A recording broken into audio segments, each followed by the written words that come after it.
ಪ್ರಯತ್ನಪೂರ್ವಕವಾಗಿ ಮಾಡಬೇಕಾಗಿದೆ. ಆದರೆ ಸತ್ಪುರುಷರಲ್ಲಿ ಸ್ಮರಣೆ ಸ್ವಾಭಾವ ವಿಸ್ಮರಣೆಯನ್ನು ಅಂದರೆ ಮರೀಲಿಕ್ಕೆ ಪ್ರಯತ್ನ ಮಾಡಬೇಕಾಗುತ್ತೆ. ನಾವು ಉದಾಹರಣೆ ಹೇಳ್ತೀವಿ, ಒಂದು ಸಲ ನಾಲ್ವರು ಯಮುನಾ ನದಿ ದಂಡಿಗೆ ಉಂಟವಂತ ಬೆಳಿಗ್ಗೆ 5 ಆಗಿತ್ತು, ಥಂಡಿನೂ ಇತ್ತು. ಅವಾಗ ಅಲ್ಲಿ ಯಮುನಾ ನದಿ ದಂಡಿ ಒಂದು 4-5 ಜನ ಹೆಣ್ಮಕ್ಳು ನೋಡಿದ್ರು. ಹೆಣ್ಮಕ್ಳು ಅವರೆಲ್ಲರೂ ಪ್ರಾಣಾಯಾಮ ಮಾಡಲಿಕ್ಕೆ 4-5 ಯಾರು ನಾವು ಗೋಪಿಯರು, ಗೋಪಿಕಾ ಸ್ತ್ರೀಯರು ಏನು ಮಾಡ್ಕೊತೀವಿ? ಪ್ರಾಣಾಯಾಮ ಮಾಡ್ತೀವಿ. ಪ್ರಾಣಾಯಾಮ ಶಿಕ್ಷಣ ಸಂಧ್ಯಾ ಪ್ರಾಣಾಯಾಮ ಯಾಕೆ ಮಾಡ್ತೀವಿ? ನಾವು ಶಾಸ್ತ್ರದಲ್ಲಿ ಕೇಳಿದ್ದೀವಿ, ಏನು ಅಂದ್ರೆ ಪ್ರಾಣಾಯಾಮ ಮಾಡೋದ್ರಿಂದ ಮನಸ್ಸಿನ ಮೇಲೆ ನಿಯಂತ್ರಣ ಬರ್ತದೆ ಅಂತ ಕೇಳಿದ್ದೀವಿ. ಅದಕ್ಕೆ ನಾವು ಪ್ರಾಣಾಯಾಮ ಮಾಡ್ತೀವಿ. ಮನಸ್ಸಿಗೆ ಏನಾಗಿದೆ? ನಮ್ಮ ಮನಸ್ಸು ನಮ್ಮ ನಿಯಂತ್ರಣ ಮೀರಿ ಹೋಗಿಬಿಟ್ಟು ನಿಯಂತ್ರಣ ಮೀರಿ ಏನು ಮಾಡಲಿಕ್ಕೆ? ಭಗವಂತನ ಸ್ಮರಣೆ ಮಾಡಲಿಕ್ಕೆ ನಮಗೆ ಮರೀಲಿಕ್ಕಾಗೋದು. ಒಂದು ಕ್ಷಣ ಅವನು ಮರೀಲಿಕ್ಕಾಗೋದು. ಹಿಂಗಾಗಿ ನಮ್ಮ ಪ್ರಪಂಚದೊಳಗೆ ಎಲ್ಲ ಅಸ್ತವ್ಯಸ್ತ ಆಗಲಿಕ್ಕೆ. ಸಾರು ಖೀರು ಮಾಡಿ ಸಾರನ್ನ ಸಕ್ಕರೆ ಹಾಕ್ತೀವಿ, ಖೀರನ್ನ ಉಪ್ಪು ಹಾಕ್ತೀವಿ, ಮನ್ಯಾಗ ಬಯಸ್ಕೋತೀವಿ. ಹೀಗಾಗಿ ನಮ್ಮ ಮನಸ್ಸನ್ನು ಎಳೆದು ತಂದು ಭಗವಂತನ ಸ್ಮರಣೆಯಿಂದ ಹೊರಗೆ ತಂದು ತೆಗೆದು ಅವನು ನಮ್ಮ ಮನಸ್ಸನ್ನು ಪ್ರಪಂಚವನ್ನು ತೊಡಗಿಸ್ಬೇಕಾಯ್ತು. ಅದಕ್ಕೆ ನಾವು ಪ್ರಾಣಾಯಾಮ ಮಾಡಲಿಕ್ಕತ್ತೀವಿ. ನಾರದವರು ಸಾಕನ್ನು ನಮಸ್ಕಾರ ಹಾಕಿ ಬಂದಿದ್ದೀವಿ. ಹೆಂಗೋ ಹಂಗಿರೋದು ಅಂದ್ರೆ ರಾಮಕೃಷ್ಣ ಪರಮಹಂಸರು ಊಟಕ್ಕಿದ್ದಾಗ ಶಾರದಾ ಮನೆಯವರು ಮೊದಲಾಗ ಕೂತು ಏನೇನಾದರೂ ಲೌಕಿಕ ವಿಚಾರ ಹೇಳಬೇಕು. ಕಲ್ಕತ್ತಾಕ್ಕೆ ಮೊನ್ನೆ ವೈಸ್ರಾಯ್ ಬಂದಿದ್ದ, ಹಂಗೆ ಹಿಂಗೆ ಒಂದು ವಿವೇಕಾನಂದ ಹಂಗೆ ಆಶೋದಿಂದ ಅವರು ಅಖಂಡ ಪರಮಾತ್ಮ ಭಾವದಲ್ಲಿ ಇರ್ತಕ್ಕಂಥವ್ರು ಇನ್ನು ಇಂಥವೆಲ್ಲ ವಿಚಾರ ಯಾಕೆ ಹೇಳ್ತೀವಿ? ಅವಾಗ ಶಾರದಾಮಣಿ ಹೇಳಿದ್ರು, ನರೇ ನಿನಗೆ ಗೊತ್ತಿಲ್ಲ, ಇದು ನಿಮಗೆ ಕಲ್ಪನಾ ಇಲ್ಲ. ಇವರು 1-2 ತುತ್ತು ಊಟ ಮಾಡಬೇಕಾದ್ರೆ ನಾವು ಇವ್ರ ಮನಸ್ಸನ್ನು ಎಳೆದು ತಂದು ದೇ ಭಾವದಲ್ಲಿ ತಂದಾಗ 2 ತುತ್ತು ಊಟ ಮಾಡ್ತಾರೆ. ಬ್ರಹ್ಮಾನಂದ ಮಹಾರಾಜರು 2.5 ವರ್ಷ ಉನ್ಮನಿ ಅವಸ್ಥಾದಲ್ಲಿ ದ್ವಾರಕಾಬಾಯಿ ಅನ್ನೋ ಹೆಣ್ಮಗಳಿದ್ದರು. ಅವರು 2 ಹುಡುಗರನ್ನ ಕರ್ಕೊಂಡು ಹೋಗಿ ಅವ್ರು ಎಲ್ಲಿದ್ದಾರೆ ಹುಡುಕಿಯಾಡಿ ಅವ್ರನ್ನ ಎಬ್ಬಿಸಿ ರೊಟ್ಟಿ ಹಿಡಿದು ಸ್ನಾನ ಮಾಡಿಸಿ ಅವಾಗ ಅವ್ರಿಗೆ ಅವಾಗ 2 ತುತ್ತು ಊಟ ಮಾಡ್ತಿದ್ರು. ಹೆಂಗೋ ಹಂಗೇನದ ಅಂದ್ರೆ ಅವಾಗ ಹೇಳಿದ್ರು, ಇವ್ರ ಮನಸ್ಸಂದ್ರೆ ಹೆಂಗದ ಅಂದ್ರೆ ಮ್ಯಾಲೆ ಒಂದು ಕೂಗ್ತಿರ್ತದೆ, ಅದಕ್ಕೊಂದು ಸ್ಪ್ರಿಂಗ್ ಜೋತ್ ಬಿಟ್ಟು ಆ ಸ್ಪ್ರಿಂಗ್ ಹಿಂಗೆ ಕೆಳಗೆ ಜಗ್ಗಿ ಹಿಡಿದ್ರೆ ಎಷ್ಟೊತ್ತು ಹಿಡಿದಿರ್ತೀವಿ ಅಷ್ಟೊತ್ತು ಕೆಳಗೆ ಕೈ ಬಿಟ್ಟು ಅದು ಮ್ಯಾಲೆ ಕೂಗ್ತದೆ. ನಮ್ಮದು ಸ್ಪ್ರಿಂಗೇನೋ ಇದ್ದಂಗೆ ಅದ, ಆದರೆ ಅದು ಟ್ವಿಸ್ಟ್ ಕೆಚ್ಚಿರೋ ಸ್ಪ್ರಿಂಗ್ ಇರ್ತದೆ, ಕೆಳಗೆ ಜೋತಾಡ್ತದೆ, ಮ್ಯಾಲೆ ಹೋಗೋದೇ ಇಲ್ಲ. ಅರ್ಥಾತ್ ನಾ ಯಾಕೆ ಹೇಳ್ಕತ್ತೀನಿ ಅಂದರೆ ವಿಸ್ಮರಣೆ ನಮ್ಮ ಸ್ವಾಭಾವಿಕ ಗುಣ. ಸ್ಮರಣೆಯನ್ನು ಪ್ರಯತ್ನ ಪೂರ್ವಕ ಮಾಡಬೇಕು. ಅವ್ರದ್ದು ಸ್ಮರಣೆ ಸ್ವಾಭಾವಿಕ ಗುಣ ಅವ, ವಿಸ್ಮರಣೆ ಪ್ರಯತ್ನ ಪೂರ್ವಕ ಮಾಡಿ. ಈ ಸ್ಮರಣೆ ವಿಸ್ಮರಣೆ ಒಳಗಿಂದ ಏನು ನಮಗೆ ಅನುಕೂಲ ಅಥವಾ ಅನಾನುಕೂಲ ಅಥವಾ ಒಳ್ಳೆಯದು ಕೆಟ್ಟದ್ದು ಆಗ್ತದೆ ಅಂತ ತಿಳ್ಕೊಂಡು ಕೇಳಿದರೆ, ಈ ಸ್ಮರಣೆ ಒಳಗೆ ನಮ್ಮ ಅಂತಃಕರಣದೊಳಗೆ 2 ಶಕ್ತಿಗಳು, ವಿದ್ಯಾ ಮತ್ತು ಅವಿದ್ಯಾ ಅನ್ನುವುದು. ಇವೆರಡೂ ಶಕ್ತಿ ಒಂದಕ್ಕೊಂದು ವಿರುದ್ಧ ಗುಣ ಸ್ವಭಾವಗಳದ್ದು ಅವರು. ವಿದ್ಯಾ ಅನ್ನುವಂಥ ಶಕ್ತಿ ಏನದ ಅಂದರೆ ಅದು ಪ್ರಪಂಚವನ್ನು ಮರೆಸಿ, ಅಂದರೆ ಪ್ರಪಂಚವನ್ನು ಮುಚ್ಚಿ ಭಗವಂತನ ತೋರಿಸ್ತದೆ. ವಿದ್ಯಾ ಅನ್ನುವಂಥ ಶಕ್ತಿ. ಅದು ಅವಿದ್ಯಾ ಅನ್ನುವಂಥ ಶಕ್ತಿ ಏನದ ಅದು ಭಗವಂತನ ಮುಚ್ಚಿ ಪ್ರಪಂಚ ತೋರಿಸ್ತದೆ. ವಿದ್ಯಾ ಅನ್ನುವಂಥ ಶಕ್ತಿ ಏನು ಮಾಡ್ತದೆ ಅಂದರೆ ಪ್ರಪಂಚವನ್ನು ಮುಚ್ಚಿ ಭಗವಂತನ ತೋರಿಸ್ತದೆ. ಇದರ ಅರ್ಥ ಏನು ಅಂದರೆ ಪ್ರಪಂಚ ಖರೆ ಅಲ್ಲ, ಪ್ರಪಂಚ ಏನು ನಮ್ಮ ಕರ್ತವ್ಯ ಅಲ್ಲ, ಭಗವಂತನ ನಮ್ಮ ಕರ್ತವ್ಯ, ಭಗವಂತನ ಸತ್ಯ ಅನ್ನುವಂಥ ಭಾವವನ್ನು, ಭಗವಂತನನ್ನು ಪಡ್ಕೊಳ್ಳದೆ ನಮ್ಮ ಜೀವನದ ಕರ್ತವ್ಯ ಅನ್ನುವಂಥ ಭಾವವನ್ನು ವಿದ್ಯಾ ಅನ್ನುವಂಥ ಶಕ್ತಿ ನಮ್ಮ ಮನಸ್ಸಿನಾಗ ಉಂಟು ಮಾಡ್ತದೆ. ಅವಿದ್ಯೆ ಅನ್ನುವಂಥ ಶಕ್ತಿ ಏನು ಮಾಡ್ತಾರಂದ್ರೆ ಭಗವಂತನ ಮುಚ್ಚಿ ಹಾಕಿ ಪ್ರಪಂಚನ ಸತ್ಯವಾದದ್ದು, ಖರೆ ಆದದ್ದು, ಪ್ರಪಂಚದಿಂದಲೇ ನನಗೆ ಸುಖ ಆಗ್ತದೆ, ಪ್ರಪಂಚನ ನನ್ನ ಆದ್ಯ ಕರ್ತವ್ಯದ, ಪ್ರಪಂಚ ಮಾಡೋದಕ್ಕೆ ಹುಟ್ಟಿ ಬಂದೀನಿ, ಇವೆಲ್ಲ ಭಾವಗಳೇನವಂದ್ರೆ ಅವಿದ್ಯಾದ ಪ್ರಭಾವ. ವಿದ್ಯೆ ಪ್ರಭಾವ ಏನು ಅಂದ್ರೆ ಪ್ರಪಂಚ ಏನು ಖರೆ ಅಲ್ಲ, ಅದೇನು ನಮ್ಮ ಜೀವನದ ಪುರುಷಾರ್ಥ ಅಲ್ಲ. ಮತ್ತು ನಿಜವಾಗಿಯೂ ನಮ್ಮ ಜೀವನದ ಪುರುಷಾರ್ಥ ಏನು ಅಂದ್ರೆ ಪರಮಾರ್ಥ ಅಥವಾ ಭಗವಂತನ ಸಾಕ್ಷಾತ್ಕಾರವೇ ನಮ್ಮ ಜೀವನದ ಪುರುಷಾರ್ಥ ಅನ್ನುವಂಥ ಭಾವವನ್ನು ವಿದ್ಯಾ ಅನ್ನುವಂಥ ಶಕ್ತಿಯ ಪ್ರಭಾವದಿಂದ ನಮ್ಮ ಅಂತಃಕರಣದೊಳಗೆ ಆ ವಿಚಾರ ಬರ್ತಾವೆ. ಯಾವ ವಿಚಾರ ನಮ್ಮ ಅಂತಃಕರಣದೊಳಗೆ ಹೆಚ್ಚಿಗೆ ಬರ್ತಾವನು ಮತ್ತು ಅವು ಅಂದ್ರೆ ಅವ ವಾಸ್ತವಿಕವಾದದ್ದು ಅನ್ನುವಂಥ ಭಾವ ತೊಗೊಂಡು ಬರ್ತಾವನು, ಅವು ಯಾವುದರೊಳಗಿಂದ ನಿರ್ಮಾಣ ಆಗ್ತದೋ ಅದು ಆ ಪ್ರಮಾಣದಲ್ಲಿ ಅದ ಅಂತ ತಿಳ್ಕೊಬೇಕು. ಭಗವಂತನ ಬಗ್ಗೆ ವಿಚಾರ ಬಂದ್ರೆ ಅದು ವಿದ್ಯೆ ಪ್ರಭಾವ, ಪ್ರಪಂಚದ ಬಗ್ಗೆ ವಿಚಾರ ಬಂದ್ರೆ ಅವಿದ್ಯೆ ಪ್ರಭಾವ. ಅವಿದ್ಯಾ ಅಂದರೆ ಏನು ಅಂದ್ರೆ ಭಗವಂತನ ಅರ್ಥಾತ್ ಅದು ಅಜ್ಞಾನ, ವಿದ್ಯಾ ಅಂದರೆ ಏನು ಅಂದ್ರೆ ಅದು ಜ್ಞಾನ ಅಂತ. ಅರ್ಥಾತ್ ಏನು ಅಂದ್ರೆ ಇನ್ನೂ ಸ್ವಲ್ಪ ಸೂಕ್ಷ್ಮವಾಗಿ ವೇದಾಂತದ ಬಗ್ಗೆ ಅಥವಾ ಅಧ್ಯಾತ್ಮದ ವಿಚಾರ ಮಾಡಿದರೆ ಇವೆರಡೂ ಏನವನು, ಇವೆರಡೂ ಮಾಯಾನ, ವಿದ್ಯಾನೂ ಮಾಯ, ಅವಿದ್ಯಾನೂ ಮಾಯ. ಅದು ಈ ಮಾಯಾದೊಳಗೆ ಫರ್ಕ್. ಒಂದು ಮಾಯ ಎಂಥದ್ದು ಅಂದ್ರೆ ಭಗವಂತನ ಮುಂದೆ ಡಾನ್ಸ್ ಮಾಡೋ ಮಾಯ, ನೃತ್ಯ ಮಾಡೋದು, ನಮ್ಮನ್ನು ಮೋಹಿತಗೊಳಿಸ್ತಕ್ಕಂಥದ್ದು, ಆಕರ್ಷಣೆಗೊಳಿಸ್ತಕ್ಕಂಥ ಮಾಯೆ. ಇನ್ನೊಂದು ಮಾಯೆ ಎಂಥದ್ದು ಭಗವಂತನ ಮಗ್ಗಲಿಗೆ ಕೂಡುವಂಥದ್ದು, ಅದು ನಮ್ಮನ್ನು ಭಗವಂತನ ಕಡೆಗೆ ತೊಗೊಂಡು ಹೋಗುವಂಥದ್ದು.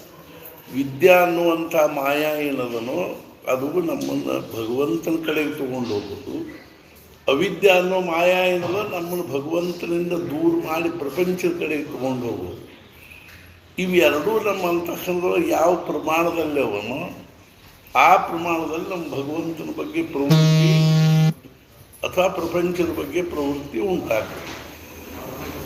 ಆದರೆ ಹೆಂಗವ ಇವು ಅಂದರೆ ಒಂದು ವಿಶಾಲ, ಒಂದು ಗಾಢ ಕತ್ತಲೆಯ ರಾತ್ರಿಯಲ್ಲಿ ವಿಶಾಲವಾಗಿರೋ ಮೈದಾನದಲ್ಲಿ ಒಂದು ಮೇಣಬತ್ತಿ ಹಚ್ಚಿಟ್ರೆ ಆ ಮೇಣಬತ್ತಿ ಸುತ್ತಲೂ ಇರೋ ಪ್ರಕಾಶ, ಆ ಪ್ರಕಾಶವನ್ನು ವ್ಯಾಪಿಸಿರ್ತಕ್ಕಂಥ ಕತ್ತಲೆ ಯಾವ ಪ್ರಮಾಣದಲ್ಲಿ ಅವನು ಆ ಪ್ರಮಾಣದಲ್ಲಿ ಮಂತಕ್ಕಂದ್ರೆ ವಿದ್ಯಾ ವಿದ್ಯಾ ಇಷ್ಟದ, ಅವಿದ್ಯಾ ಇಷ್ಟದ. ಆದ್ದರಿಂದ ನಮ್ಮ ತಲೆ ಒಳಗೆ ಭಗವಂತ ಇದ್ದಾನ, ಅವನನ್ನು ಪಡ್ಕೊಳ್ಳದೆ ನಮ್ಮ ಜೀವನದ ಆದ್ಯ ಕರ್ತವ್ಯ, ಅವನು ಪಡ್ಕೊಂಡ್ರೆ ನಮ್ಮ ಜೀವನ ಸಾರ್ಥಕ ಅನ್ನೋದಕ್ಕಿಂತ ಹೆಚ್ಚಾಗಿ ಪ್ರಪಂಚನ ನಮ್ಮ ಕರ್ತವ್ಯ, ಪ್ರಪಂಚದಿಂದಲೇ ನಾನು ಸುಖ ಆಗ್ತದೆ, ಪ್ರಪಂಚನ ನಾನು ಮುಖ್ಯವಾಗಿ ಮಾಡಬೇಕಾದ್ದು ಅನ್ನುವಂಥದ್ದೇನು ಅಂತೆಲ್ಲ ವಿಚಾರ ಬರ್ತಾವೆ. ಇದು ಅವಿದ್ಯೆ ಪ್ರಭಾವ. ಅವಿದ್ಯಾ ಇಷ್ಟ ಇರೋದರಿಂದ ಅದ ವಿಚಾರ ಇಷ್ಟ ಬರ್ತಾವೆ. ವಿದ್ಯಾ ಇಷ್ಟ ಇರೋದರಿಂದ ಭಗವಂತನ ಸ್ಮರಣೆ ಅರ್ಥಾತ್ ಏನು ಅದರ ಪ್ರಭಾವದಿಂದ ಜಪ ಮಾಡಬೇಕು, ಚೂರ್ಚಾರ ನಾಮಸ್ಮರಣೆ ಮಾಡಬೇಕು. ಒಂದು 5 ನಿಮಿಷ, 10 ನಿಮಿಷ, ಅರ್ಧ ತಾಸು ಮಾಡಿದ್ರೆ ಮಾಡಬೇಕು ಅಂತ ಬರೀ ಅನಿಸೋದು. ಅದು ಅನಿಸೋದೇನದ ವಿದ್ಯೆ ಪ್ರಭಾವ. ಅದು ಹೆಚ್ಚಾಗಿರುವುದರಿಂದ ವಿದ್ಯೆ ಪ್ರಭಾವದಿಂದ ಉಂಟಾಗಿರುವ ಪ್ರಾಪಂಚಿಕ ವಿಚಾರಗಳ ಕಡೆಗೆ. ಹಿಂದೆ ನೀವು ಎದರೊಳಗಿಂದ ನಿರ್ಮಾಣ ಅದು ಅಂತ ಕೇಳಿದ್ರೆ ವಿಸ್ಮರಣೆ ಒಳಗಿಂದ ಅವಿದ್ಯಾ ನಿರ್ಮಾಣ ಆಯಿತು, ಸ್ಮರಣೆ ಒಳಗಿಂದ ವಿದ್ಯಾ ನಿರ್ಮಾಣ. ಮತ್ತು ಈಗ ನಮ್ಮಲ್ಲಿ ವಿಸ್ಮರಣೆನೇ ಭಾಳ ಇರೋದ್ರಿಂದ ಅವಿದ್ಯಾನ ಭಾಳ, ಭಗವಂತನ ಮತ್ತೆ ಭಾಳಷ್ಟು ಇರ್ತೀವಿ, ಆದ್ದರಿಂದ ಅವಿದ್ಯಾ ಭಾಳ. ಅದಕ್ಕೆ ಏನು ಮಾಡಬೇಕು ಅಂದರೆ ಆಗ್ರಹಪೂರ್ವಕವಾಗಿ ಅವ್ರ ಮನಸ್ಸು ಹೊರದಲ್ಲಿ, ಬೇಕಲ್ಲಿ, ಬ್ಯಾಡಲ್ಲಿ ನಾವೇನು ಮಾಡಬೇಕು ಅಂದರೆ ಆಗ್ರಹಪೂರ್ವಕವಾಗಿ ಸ್ಮರಣೆ ಮಾಡಬೇಕು. ಅದಕ್ಕಾಗಿಯೇ ಇವನ್ನೆಲ್ಲ ಆಯೋಜನೆ ಮಾಡಬೇಕು. ಶಿಬಿರವು, ಅದು ಇದು ಉತ್ಸವ ಅರ್ಥಾತ್ ಏನು ಅಂದ್ರೆ ನಾಮಸ್ಮರಣೆ, ಉಪಾಸನೆ ಇವನ್ನೆಲ್ಲ ಯಾಕೆ ಇಟ್ಕೋಬೇಕು ಅಂದ್ರೆ ಈ ಮೂಲಕವಾಗಿ ನಾವು ಈ ನಮ್ಮ ಹರಟೆ ಹೊಡ್ಕೋತ ಕೂಡ್ಲಿಕ್ಕೆ ಏನು ನಮಗೇನು ಬೇಸರ ಬರೋದಿಲ್ಲ. ಆದರೆ ಅದರೊಳಗೆ ಹಿತ ಇಲ್ಲ. ಈ ನಾಮಸ್ಮರಣೆಯೊಳಗೆ ಹಿತ ಅದ, ಆದರೆ ಪ್ರವೃತ್ತಿ ಇಲ್ಲ. ಆದ್ದರಿಂದ ಕಂಪಲ್ಸರಿ ಮಾಡಿದಾಗ ಚೂರ್ಚಾರು ಮಾಡ್ತೀವಿ ಅಷ್ಟೆ. ಅದಕ್ಕಾಗಿಯೇ ಇವನ್ನೆಲ್ಲ ನಾವು ಆಯೋಜನೆ ಮಾಡೋಕ್ಕಾಗ್ತದೆ. ಈ ನಾಮಸ್ಮರಣೆಗೆ ಬರ್ರಿ ಅಂದ್ಕೊಳ್ಳಿ ನಾವು ಎದ್ದು ಬಂದ್ವಿ, ಇಲ್ದಿದ್ದು ಸರಿದು ಬಿಟ್ಟು ನಾವು ಹಂಗೆ ಹರಟೆ ಹೊಡ್ಕೊಂಡು ಕೂಡ್ತಿದ್ವಿ. ಆದ್ದರಿಂದ ಮುಂಚೆ ನಾವು ಹುಡುಗರಿಗೆ ಏನಾರ ಕೈ ಹಿಡಿದು ಅವ್ರನ್ನ ಕೂಡಿಸಿಕೊಂಡು ಮಹಾರಾಜ್ ಭಾಳ ಚಂದ ಹೇಳ್ತಿದ್ರು, ಇದನ್ನ ಹೇಳ್ತಿದ್ರು. ನಮ್ಮ ಜಪ ನಾಮಸ್ಮರಣೆ ಹೆಂಗದ ಅಂದ್ರೆ ಸಣ್ಣ ಹುಡುಗರು ಬರ್ಕೋತ ಕೂತಂಗೆ, ಸಣ್ಣ ಹುಡುಗರು ಅಭ್ಯಾಸ ಮಾಡಿದಂಗೆ ಅಂತ. ತಾಯಿ ಅಭ್ಯಾಸ ಮಾಡಿಸ್ಲಿಕ್ಕೆ ಕೂಡ್ಸ್ಕೊಂಡಿರ್ತಾಳೆ, ಅದೊಂದು 2 ಅಕ್ಷರ ಬರೋದಕ್ಕೆ ಓಡಿ ಹೋಗ್ಬಿಡ್ತದೆ. ಮತ್ತು ಅದನ್ನ ಹಿಡ್ಕೊಂಡು ಬಂದು ಮತ್ತೆ 2 ಅಕ್ಷರ ಬರ್ತದೆ. ಹಂಗೆ ನಮ್ಮ ಜಪ 2 ಮಾಲಿ ಮಾಡಿದ್ರೆ ಸುಳ್ಳು ಏನಾದ್ರು ನೆವ ಮಾಡ್ಕೊಂಡು ಹೋಗಿಬಿಡುತ್ತೆ. ಎಲ್ಲರೂ ನಮ್ಮನ್ನು ಹಿಡ್ಕೊಂಡು ಹೇಳ್ತೀವಿ. ಅರ್ಥಾತ್ ಏನು ಅಂದರೆ ಇದು ಮಹಾರಾಜರ ಉದಾಹರಣೆ ಭಾಳ ಚಂದವು. ಮಹಾರಾಜ್ ಹೇಳಿದರು, ನಮ್ಮ ಸಾಧನೆ ಹೆಂಗದ ಅಂದ್ರೆ ಈಗ ಆಫೀಸ್ನಾಗ ಹೆಣ್ಮಕ್ಳು ಕೆಲಸ ಮಾಡ್ತಿರ್ತಾರಲ್ಲ, ಆಫೀಸಿಗೆ ಹೋಗೋರು ಅವರು ಆಫೀಸ್ನಾಗ ಕೆಲಸ ಮಾಡ್ತಿರ್ತಾರೆ. ಅಷ್ಟ್ರಾಗ ಅಲ್ಲೊಬ್ಬ ಸೀರೆ ಮಾರವ, ಬ್ಲೌಸ್ ಪೀಸ್ ಮಾರವ ಬಂದ ಅಂದ್ರೆ ಎಲ್ಲರೂ ತಮ್ಮ ಕೆಲಸ ಬಿಟ್ಟು ಆ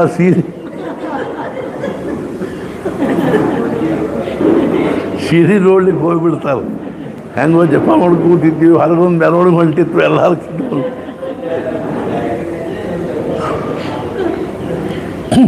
ಹಂಗೆ ನಮ್ದೇನಿಲ್ಲ ಅಂದ್ರೆ ನಿಶ್ಚಿತವಾಗಿ ಹಂಗಾರೆ ನಮ್ಮ ಅಂತ ಮನಸ್ಸಿನೊಳಗೆ ವಿದ್ಯೆ ಬೆಳೆಸ್ಕೋಬೇಕಪ್ಪ.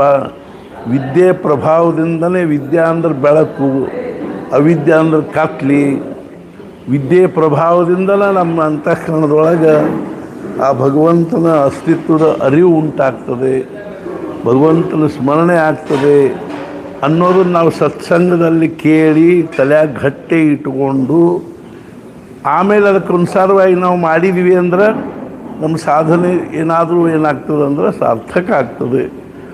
ಆದ್ದರಿಂದ ಮಹಾರಾಜರ ಕಳಕಳಿ ಏನಿತ್ತು ಅಂದ್ರೆ ಇಂಥ ಕಾರ್ಯಕ್ರಮಗಳನ್ನು ನಾವು ಹಾಕ್ಕೊಂಡು ಮಂದಿನ ಆಗ್ರಹಪೂರ್ವಕವಾಗಿ ತಿನ್ನಿಸಿ ಉಣಿಸಿ ನಾವೇನು ಮಾಡ್ಬೇಕಾದ್ರೆ ಜಪಕ್ಕೆ ಕೂಡಿಸ್ಬೇಕಾಗ್ತದೆ. ಮಹಾರಾಜರು ಹೇಳಿದರು, ಬರೇ ಬಂದು ಜಪ ಮಾಡ್ಕೊಂಡು ಕೂಡ್ ಬಂದ್ರೆ ಅಂದ್ರೆ ಯಾರೂ ಬರೋದಿಲ್ಲ. ಊಟಕ್ಕೆ ಹಾಕ್ರಿ, ಬಿಡಪ್ಪ ಮರ ಊಟಕ್ಕೆ ಹಾಕ್ಯಾರ 1 ತಾಸು ಮಾಡಿ ಹೋಗೋಣ ಅಂತ ಮಹಾರಾಜರು ಹೇಳ್ತಿದ್ರು. ಸತ್ಪುರುಷರ ವೈಶಿಷ್ಟ್ಯ ಏನು ಅಂದ್ರೆ ಅವ್ರು ಊಟಕ್ಕೆ ಹಾಕಿದಂಗೆ ಮಾಡಿ ಅವ್ರನ್ನ ಋಣಿ ಮಾಡಿಬಿಡ್ತಾರೆ.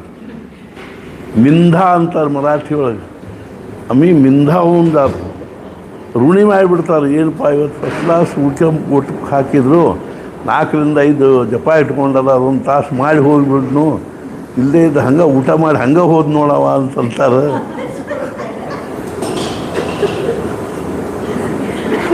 ಅಂತ ತಿಳ್ಕೊಂಡು ನಾವು ಜಪ ಮಾಡ್ಲಿಕ್ಕೆ ಕೂಡ್ತೀವಿ ಅಷ್ಟೇ ಹೊರತು ಬರ್ರಿ ಇವತ್ತು ಜಪ ಇಟ್ಕೊಂಡಿವಿ, ಹೊರಕ್ಕೆ ಒಂದು ಸ್ವಲ್ಪ ಕೈಯಾಗ ಸಕ್ಕರೆ ಹಾಕ್ತೀವಿ ಬರ್ರಿ ಅಂದ್ರೆ ಬ್ಯಾಡ್ಬಿಡ್ರಿ ನಮಗೂ ಶುಗರ್ ಅದ ಹಾಕ್ತೀವಿ, ಅದ ಅವಲಕ್ಕಿ ಕೊಡ್ತೀವಿ ಬರ್ರಿ ಅಂದ್ರೆ ಬರ್ತೀವಿ ಅಷ್ಟೇ. ಅದು 2 ಮಾಲಿ ಪೂರ್ತೇಕ ತಿಳ್ಕೊಳ್ತಾಗ ಹೆಂಗೋ ಹಂಗೇನದ ಅಂದ್ರೆ ನಿಜವಾಗಿ ನಾವು ಭಾಳ ಇವತ್ತು ಮನಸ್ಸಿಗೆ ಸಂತೋಷ ಆಯ್ತು. ಯಾಕಂದರೆ ಮನ್ಸೂರ್ ಅವರು ಮೊದಲಿನಿಂದಲೂ ಮಹಾರಾಜರ ಬಗ್ಗೆ ಬಹಳಷ್ಟು ಅವರಿಗೆ ಭಕ್ತಿ ಭಾವ ನನ್ನ ಭಾಳ ದಿವಸದಿಂದ ಅವ್ರ ಮನಸ್ಸಿನಾಗಿತ್ತು. ಆ ಪ್ರಕಾರವಾಗಿ ಅವರು ಈ ಒಂದೆಲ್ಲ ಆಯೋಜನೆ ಮಾಡಿದರು. ನಾವು ಎಲ್ಲರೂ ಬಂದ್ವಿ. ಇನ್ನು ಉಪಹಾರ ಕೊಡ್ತಾರೆ, ಊಟಕ್ಕೂ ಹಾಕ್ತಾರೆ. ಒಂದು ಸ್ವಲ್ಪ ನಾವು ಇಲ್ಲ ಬರೇ ಉಣ್ಬೋದು ನೋಡಪ್ಪ ಅನ್ನುವಂಗೆ ಆಗಬಾರ್ದು. ಅವ್ರೇನು ಅನ್ನೋದ್ರಲ್ಲಿ ಬಾಯಿಲೆ ನಮಗೆ ಅನ್ನಿಸ್ತದೆ ಬರೀ ಉಂಡು ಹೋದಂಗೆ ಆಗ್ತಿದ್ವು ಅಂತ. ಆದ್ದರಿಂದ ನಾವು ಸ್ವಲ್ಪ ಜಪ ಮಾಡೋಣ. 8:20 9ಕ್ಕೆ ಫರಾಳ ಉಪಹಾರ 9ಕ್ಕದ. ಸುಮ್ಮನೆ ಇನ್ನು ಇತ್ಲಾಗ ಹೊಳಗೆ ಥಂಡ್ಯಾಗ ಅಡ್ಡಾಡೋಕೆ ಅನ್ಸು ಇಲ್ಲೇ ಕೂತ್ಬಿಟ್ರೆ ತೂಕರಿಸೋತ ಆದರೂ ಅಡ್ಡಿ ಇಲ್ಲ.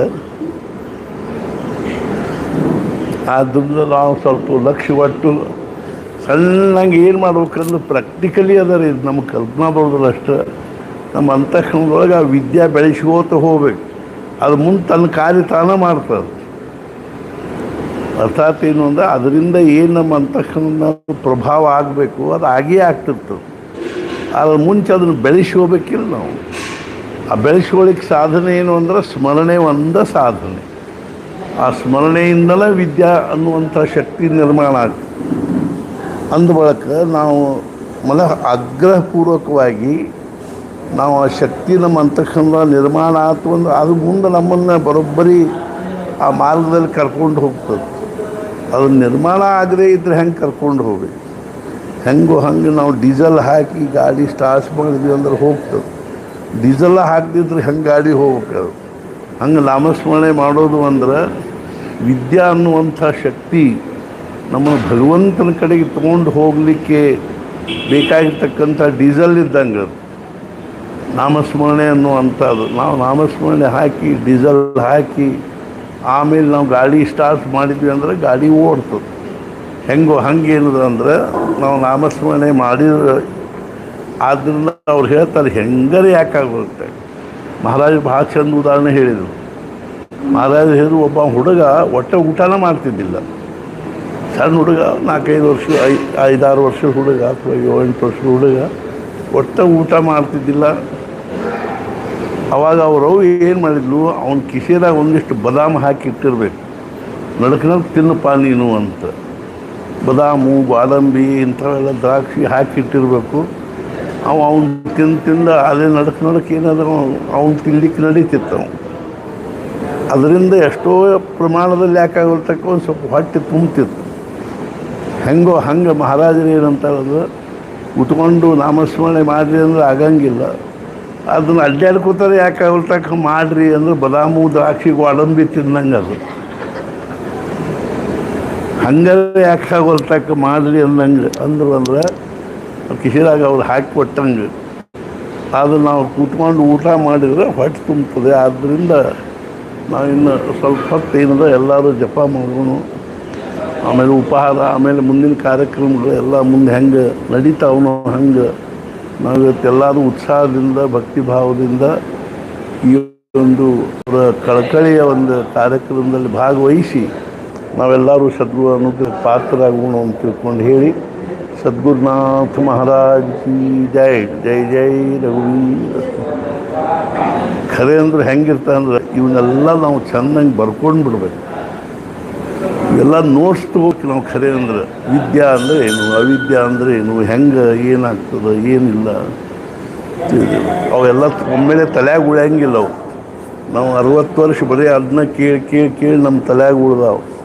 ಅದು ಒಮ್ಮೆಲೆ ಅಷ್ಟೆಲ್ಲ ವಿಷಯ ಉಳಿಯಂಗಿಲ್ಲ. ಅದಕ್ಕಾಗಿ ನಾವು ಕೂತಾಗ ನಿಂತಾಗ ಅವನ್ನೆಲ್ಲ ಏನದ ವಿದ್ಯಾ ಒಂದೊಂದು ಟಾಪಿಕ್ ತೊಗೊಂಡು ಅವ್ನು ನೋಟ್ಸ್ ಮಾಡಿಕೊಂಡ್ವಿ ಅಂದ್ರೆ ಅವನ್ನ ಒಂದು 2-3 ಸಲ ಓದ್ಕೋತಾ ಇದ್ವಿ ಅಂದ್ರೆ ಅವು ತಲೆಯಾಗಿದ್ದು ಅಂದ್ರೆ ನಮಗೆ ಪ್ರೇರಣೆ ಆಗ್ತದೆ. ಇವೆಲ್ಲ ಉದಾಹರಣೆ ನಮ್ಮ ತಲೆಯಾಗಿರೋದ್ರಿಂದ ಆ ಸಂದರ್ಭಕ್ಕೆ ಹೇಳಲಿಕ್ಕೆ ಪ್ರೇರಣೆ ಆಗ್ತದೆ. ಆದ್ದರಿಂದ ನಾವು ಇದನ್ನು ಅಭ್ಯಾಸ ಮಾಡಬೇಕು ಥೆರಾಟಿಕಲಿ. ಆಮೇಲೆ ಪ್ರಾಕ್ಟಿಕಲಿ ಅದನ್ನು ನಾವು ಸಾಧನೆ ಮಾಡಬೇಕು. ಅಂದ್ರೆ ಯಾವುದೋ ಒಂದು ವಿಷಯ ಏನದೋ ಸಾಧಿಸ್ತದೆ. ಬಾಕಿ ಪ್ರಪಂಚದ ವಿಚಾರಗಳೆಲ್ಲ ಹೆಂಗೋ ಹಂಗೆ ಇದು ಒಂದು ವಿಚಾರ ಇದು ಅಂತ ತಿಳ್ಕೊಂಡು ನಮ್ಮ ಜೀವನದಲ್ಲಿ ಅಳವಡಿಸ್ಕೊಂಡು ಅದರೊಳಗಿಂದ ಇದರ ಫಲ ಪರಿಣಾಮ ರಿಸಲ್ಟು ಏನದನೋ ಅದು ಬರ್ತಿರ್ತದೆ. ಆದ್ದರಿಂದ ನಾವೆಲ್ಲರೂ ಪ್ರಯತ್ನಪೂರ್ವಕವಾಗಿ ಇದನ್ನು ಮಾಡಬೇಕು. ಅದಕ್ಕಾಗಿ ನಾವೀಗ ಪ್ರಾರಂಭ ಮಾಡ್ತೀವಿ. ಶ್ರೀರಾಮ ಸಮರ್ಥ बहु चांगले नाम या राघवाचे,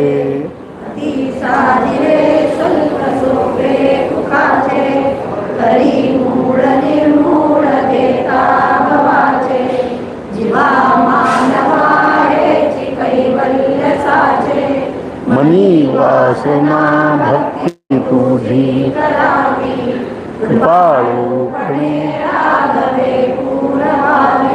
वसावे मद अंतरी नाम घेता, रघुनायका मागणे